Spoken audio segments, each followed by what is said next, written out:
Hello बच्चों, स्वागत है एक बार फिर से हमारे YouTube चैनल पे। क्लास 10th की हिस्ट्री का पहला चैप्टर जिसका नाम सुनते ही बच्चे पहले डर जाते हैं, वो चैप्टर काफी आसान भाषा में समझाने की कोशिश की जाएगी। आप हमारे साथ बने रहें, ठीक है। पहला चैप्टर जो है वो rise of nationalism in Europe है। क्या है? The rise of nationalism in Europe. इस चैप्टर को हम इन डिटेल पढ़ेंगे, बहुत अच्छे से पढ़ेंगे, एक एक चीज को समझेंगे, एक एक फैक्ट और एक एक इंसिडेंट को समझने की कोशिश करेंगे, ठीक है। Rise of nationalism in Europe. सबसे पहले तो ये समझिए कि राइज ऑफ नेशनलिज्म की शुरुआत यूरोप में ही की हुई, तो उसके बारे में इसमें पढ़ेंगे। और यूरोप जो है वो सेंटर क्यों बना, इसके बारे में भी पढ़ेंगे, ठीक है। उसके बाद यूरोप से दुनिया के अलग अलग भाग में गया, अलग अलग पार्ट में गया, इसके बारे में भी समझने की कोशिश करेंगे, ठीक है।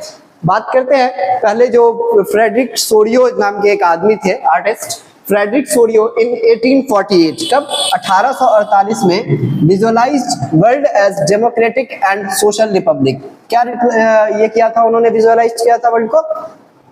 विजुअलाइज क्या किया था कि वर्ल्ड जो है वो डेमोक्रेटिक और सोशल रिपब्लिक होगा।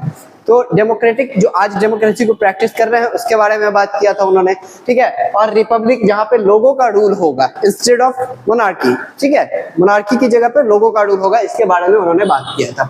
क्या नाम था उनका?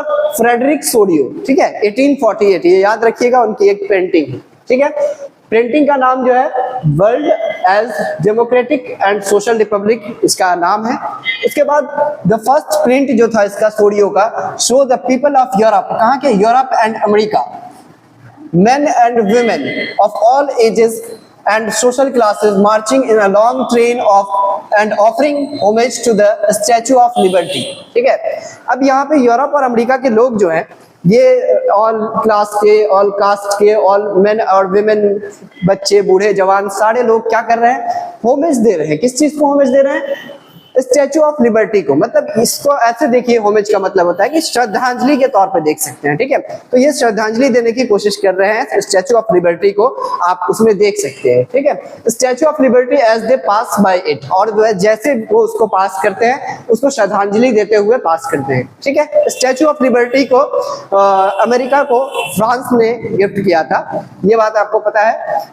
शी बियर्स अ टॉर्च, जिसको हम टॉर्च ऑफ एनलाइटमेंट भी कहते हैं, torch in one hand and charter of the right of man in the other hand, ठीक है। इसके दूसरे हाथ में charter of the right of man है।